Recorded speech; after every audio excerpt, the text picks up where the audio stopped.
It's week 15. We got to talk a little Commanders football. That wild card race got a little bit tighter last night. But Suave, I'm going to let you take it from here. It's your buddy. It's your pal. You two are fanboys. I love when Rio Robinson comes on the broadcast, but frankly, I don't add anything to it. I'm not a Commanders fan.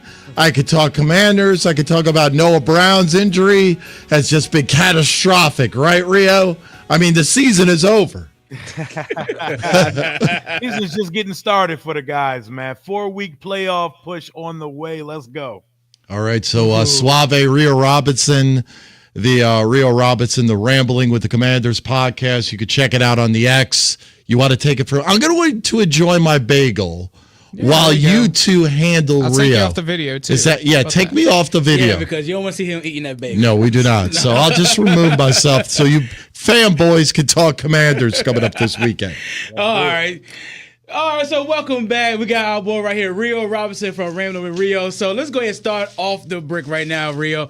Give me some keys to victory for Washington right now. What can we see that we could be doing against the Saints this Sunday? First things first, if there's anything we know about this team this year is they handle business versus bad football teams. There was one letdown divisionally versus Dallas. I'm going to chalk that up to family business. You know, in the division, messy things happen sometimes. But you take that game away, we've taken care of business and blown out every bad team on the schedule so far. They're going to be without Derek Carr, their starting quarterback. They're going to be without their wide receiver 1, Chris Olave, their wide receiver 2, Shaheen, their third best playmaker outside of Alvin Kamara and Taysom Hill. So there's no business you need to lose to this football team. So just play football like you did when the team was 7-2. Get the run game going.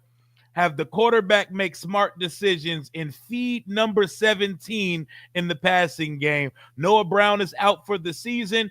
Our number 1 receiver needs to be targeted like the best guys in the league. And we picked up another receiver, KJ Osborne. He may or may not be active immediately this week, but the leaders follow the leaders and we'll be good to go on Sunday. 5, 17, and number 8. Absolutely. And this one we were talking about yesterday on the show about Noah Brown's injury. And, a lot of people keep saying, like, the Washington receivers are as thin as it is. But to me, is this a game that we see other receivers start to pick up, guys like Dyami Brown, guys like Luke McCaffrey? I mean, do you see, like, this could be a passing type of game, or are we going to probably keep it simple and just let it run the ball with Brian Robinson and Rodriguez? I think it's going to be a balanced thing. I think we need to establish the run because that's who this team is. And when we're at the peak of our superpowers, we're running the ball at will. And you want guys like Luke McCaffrey and Dyami Brown to actually produce, but it shows you how much they actually believe in those guys with how fast we scooped up KJ Osborne after his release, because we're the only team that put a waiver claim in for him. I'm not sure they believe one of those guys is going to for sure step up. So they took a veteran just to make sure we get something from that position. We're losing Noah Brown. They pretty much signed another Noah Brown. You definitely can say that. Go ahead, J-Lo. Oh, yeah. So I got a couple for you here. Number one, the rumor is, we don't know for sure yet, but the rumor is our guy Lattimore will be returning this week to play against his former team. How important is it to be able to add to the corner room and to finally get him out onto the field with our defense? I believe the rumors are true. He's been full go at practice all week. I've been seeing practice clips of him running around in that number 23. We finally get to see the prize piece that we acquired at the trade deadline, and the perfect week to roll him out to get his football legs back under him. He's going to see a backup's backup quarterback. He's going to see a wide receiver room that consists of Marquez, Valdez-Scantling, and Cedric Wilson. Not very impressed. It's very important, though, because in this home stretch of the season, we got 4 games, and we need to treat every game like it's a playoff game, and it's a must-win every week to close out the year. We can't be having lapses in the coverage. And far too long, with Benjamin St. Juste leading the helm on the outside, we've seen this team get beat deep. And get the nail put in us in the passing game. It's going to feel good to have a number one cornerback. But I tell fans, give him some time to let his football legs get back under him. Don't expect prime Darrelle Revis the second he steps out there Sunday. Yeah. Another one I have for you real quick. Would you say it's a real, I'm not going to say necessarily excuse, but kind of a real excuse, the fact that we had our bye week so late this year? So we had our bye week last week, obviously, played so many games in a row. Would you say that kind of plays tribute to kind of how we kind of played poorly down the stretch before that Titans game? And how important is it to finally have it now and get the guys rested up? You never want to give a team an excuse, but you could see the mental and physical exhaustion this team had been going through around that Philly, Pittsburgh, Dallas. Like, this team was on fumes. Like, we had a Pittsburgh team 4 days later, had a Philadelphia team. I'm not going to excuse the Dallas game. We were just not on our game that day. Yeah. I try to Men in Black zap that game from my memory, but it's NFL, tough. please don't give us a week 14 bye ever again. This team needed 2 years in a row, isn't it? Yeah, 2 years in a row, and we needed it as bad as anybody. We needed this reset. Now, if they come out the bye sluggish versus the Saints, I don't know what to tell you. No excuse. But this team needed it as bad as anybody in the league. And you could see it, man. Like, that game versus the Titans, they needed to look like they did earlier in the season so bad. The team finally looked like they were having fun again, and they got their swagger back. But I'm interested to see what a Dan Quinn team looks like coming out the bye week. So joining with us again, this is Rio Robinson. You can follow him on the X at Rambling with Rio. Also, you can turn into his YouTube where he does the watch party. Rio, that's what we be doing. Yeah, I'll be doing the watch parties on game day, man. I go live throughout the game, and people chime in the chats, pretty much like watching the game with a whole community. I got to tell you real quick, and I'll let you two fanboys continue with Rio, but I did check out, I think it was after the last game, you're talking about the live stream that you do on YouTube. Yes. Hey, Swap, tremendous. Yeah. I mean, it was, now look, the language was a little bit salty.